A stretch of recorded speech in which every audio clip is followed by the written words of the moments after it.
तो दोस्तों पिछली वीडियो में हमने देखा कि अराइवल्स ऑफ यूरोपियन में पहली यूरोपियन पावर इंडिया में आ चुकी है और वो थे पोर्चुगीज। 1498 में आपको पता है पहला पोर्चुगीज बंदा जिसका नाम था वास्को ड गामा वो इंडिया में लैंड करता है और दोस्तों इंडिया के कालीकट में आता है, यानी कि आज का मॉडर्न डे केरला में जोमोरिन के दरबार में।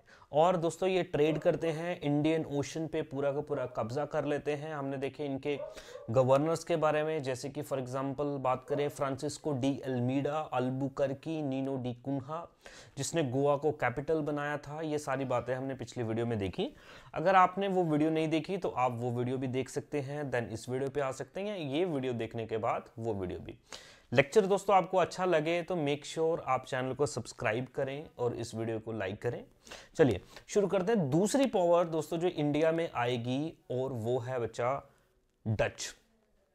ठीक है, डच पावर। डच का मतलब यानी कि नीदरलैंड। ये कहां के लोग हैं?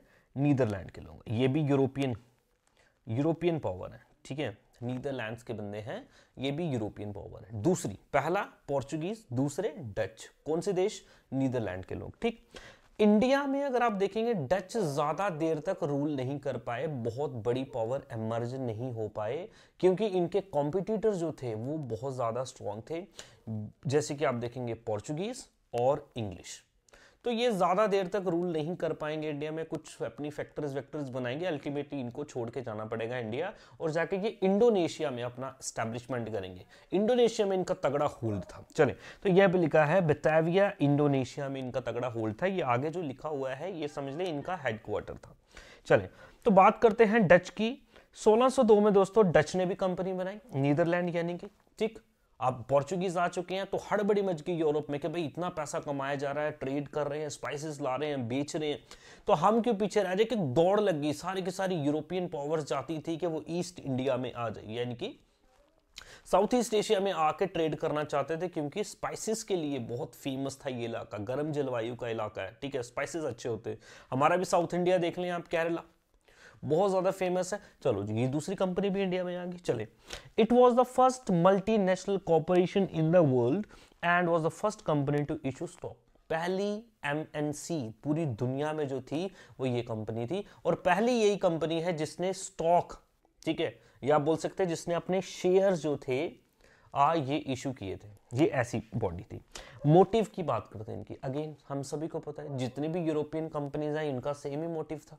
ठीक, मोटिव क्या था भाई? ट्रेड करना था। ट्रेड किस में करना है आप देखें, to trade in cotton, indigo, silk, rice, ओफीम, ये सब चीजों में इनको ट्रेड करना था और इसका अच्छा तगड़ा डेस्टिनेशन इंडिया था। ठीक है, यहां से उठाएंगे सामान, लेके जाएंगे यूरोप, बेचेंगे हाई प्रॉफिट्स में। चले, Cornelis de Houtman was the first Dutch man जो आप दोस्तों देखेंगे इंडिया में आएगा और ये ही बंदा सुमात्रा और बाताम में जो है इंडोनेशिया में पड़ता है 1596 में। ये भी बंदा जो है यहाँ पे पहुंच जाता है।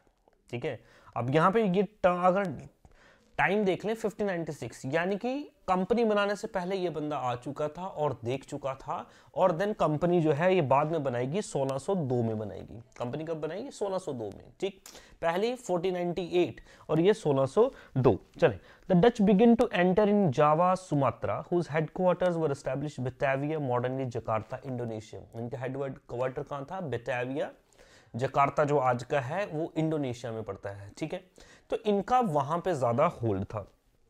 चलिए, their first preference was to control over spice island of Sumatra, Java, Indonesia.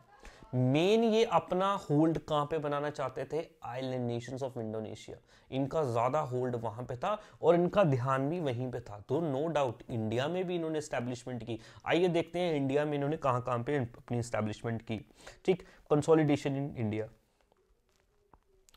First factory अगर आप देखें तो मसूलीपट्टनम इन्होंने बोल दिया। ठीक, तो मसूलीपट्टनम आंध्र प्रदेश में पड़ता है। 1605 में इन्होंने पहली अपनी फैक्ट्री लगाई।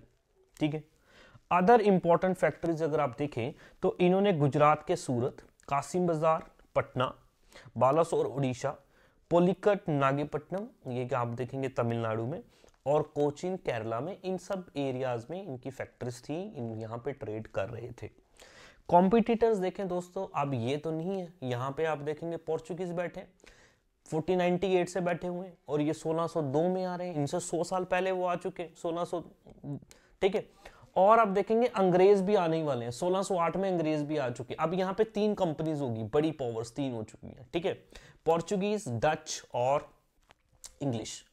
अब आपस में कंपटीशन तो होगा ना, सब बात समझे यार, बड़ी सिंपल सी बात है, हर बंदा चाहता है कि मैं यहाँ से सस्ते में सामान उठाऊं और यूरोप में जाके महंगे से बेच दूं। अब जितने ज्यादा बंदे खरीदने वाले सामान होंगे इंडिया में, यानी कि जितने सेलर होंगे यहाँ से सामान लेके बेचेंगे यूरोप में, तो कंपटीशन बड़ा ज्यादा होगा ना। आप भी बेच रहे हैं, आपका दोस्त भी बेच रहा है, उसका दोस्त भी बेच रहा है, तो जब बेचने वाला ज्यादा होंगे, सप्लाई ज्यादा होगी, तो आपको पता है प्राइजेस आपके कम ही होंगे। तो ये क्या करना चाहते थे, अपनी पावर बढ़ाना चाहते थे, बाकियों को एलिमिनेट करना चाहते थे ट्रेड से, ठीक। चले जी, तो अब इनकी भी कंपटीशन होना था। चलो, the emergence of competitor to the Portuguese, ठीक। ये पोर्चुगीज के साथ कम्पीट कर रहे थे। Dutch even acquired Ceylon, Ceylon का मतलब है श्रीलंका। बोल रहे इंग्लिश जो थे, देखो अंग्रेज जो थे, अंग्रेज ने इंग्लिश जो ईस्ट इंडिया कंपनी थी, ब्रिटिशर्स थे, इन्होंने कब्जा जमा के रखा था कहाँ पे, अपना श्रीलंका में, सीलोन में। तो इन्होंने उधर से क्या कर लिया, उसको कैप्चर कर लिया था, ठीक। Which gave rise to Anglo Dutch rivalry, इसके चलते इनमें क्या थी, एक आप देखते हैं राइवलरी बन गई थी, एक इनका आपस में दुश्मनी बन गई थी।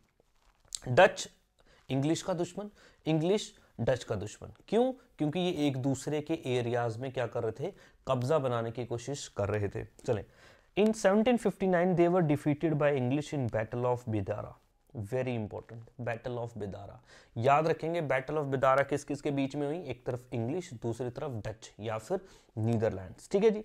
अब इस बैटल के बाद आप देखेंगे दोस्तों, Dutch presence on Indian subcontinent lasted from 1605 to 1825। अब ये इनकी जो हार थी ना, ये आहिस्ते आहिस्ते आप देखते हैं हारते जाएंगे, हारते जाएंगे, हारते जाएंगे, इनकी पावर कम होती जाएगी, अल्टीमेटली इनका इंडिया से जो दबदबा था वो खत्म हो जाएगा। चले, end of Dutch in India as per Anglo Dutch treaty of 1824। Very very important दोस्तों, 1824 में एक ट्रीटी होती है। ट्रीटी किसके बीच में होती है, एक तरफ होते हैं डच और दूसरी तरफ होते हैं इंग्लिश, जिनको एंग्लो बोलते हैं। एक तरफ कौन है, एक तरफ हो गए डच और दूसरी तरफ हो गए इंग्लिश। इनका आपस में एक ट्रीटी होती है। ट्रीटी क्या होती है, देखो, इंडोनेशिया में किसका दबदबा है, डच का। इंडिया में ज्यादा दबदबा किसका हो जाएगा, इंग्लिश का हो जाएगा। इस टाइम तक आते आते, टाइम देखो 1824, बहुत बड़ी पावर बन चुकी होगी इंग्लिश। अब इन्होंने क्या बोला, डच लोग जो हैं वो बोलते हैं कि हम इंडिया से चले जाते हैं और आप लोग जो इंडोनेशिया में जो कब्जा बना के रख रहे हैं, आप वहां से निकल जाए। आप इंडिया में अच्छे से ट्रेड कर ले, हम इंडोनेशिया में अच्छे से ट्रेड कर लेंगे। तो दोनों में ट्रीटी हुई। ट्रीटी कौन सी है, एंग्लो डच ट्रीटी 1824, ठीक है जी। बोलते क्या, द नीदरलैंड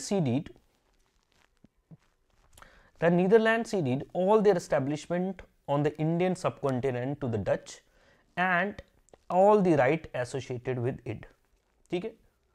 और यूके जो है इसके बदले में इंडोनेशिया से सारे के सारे जो पोसेशन थे, आप देखेंगे उसको क्या कर देता है, अपना छोड़ देता है और इंडिया में आके ट्रेड करने लग जाता है, ठीक है। तो इसी के चलते दोस्तों देखिए, डच की पावर जो है इंडिया में खत्म हो जाती है। और लास्ट अगर आप देखेंगे, लास्ट इनका जो टेरिटरी थी जिसका नाम है श्रीरामपुर, श्रीरामपुर जो टेरिटरी है आप देखें, वो भी क्या कर लेते हैं, इनसे छीन ली जाती है। बात करें दोस्तों इनकी कैपिटल की, तो कैपिटल थी इनकी पुलिकट और नागपट्टनम, पुलिकट एंड नागपट्टनम, तमिलनाडु में। तो इस तरीके से डच जो थे इंडिया में एस्टैब्लिश हुए, बट एस्टैब्लिश ज्यादा देर तक नहीं रह पाए। 1825 में ultimately they had to leave. क्यों? क्योंकि होगी एंग्लो डच ट्रीटी 1825 की। अंग्रेजों ने बोला हम इंडोनेशिया से निकल जाते हैं, सुमात्रा से, जावा से, और डच ने बोला, नीदरलैंड ने बोला कि हम इंडियन सबकॉन्टिनेंट से निकल जाते हैं। तो इस तरीके से डच इंडिया में ज्यादा देर तक रूल नहीं कर पाए और ये यहां से चले गए। अगली वीडियो में हम देखेंगे दोस्तों English east India company, very very important, क्योंकि इंग्लिश ईस्ट इंडिया कंपनी ही इंडिया को कॉलोनाइज करेगी और 200 साल तक हुकूमत करेगी इंडिया के ऊपर। आप देखेंगे इनकी हुकूमत करने से बड़े सारे चेंजेस आएंगे इंडिया की पॉलिटी में, इंडिया की इकोनॉमी में, इंडिया के सोशो कल्चर में और इंडिया के रिलीजन में भी दोस्तों। और जिसकी लेगेसी आज तक इंडिया देख रहा है, ठीक है, तो ये हम पढ़ेंगे नेक्स्ट वीडियो में। तब तक के लिए thank you very much, have a nice day.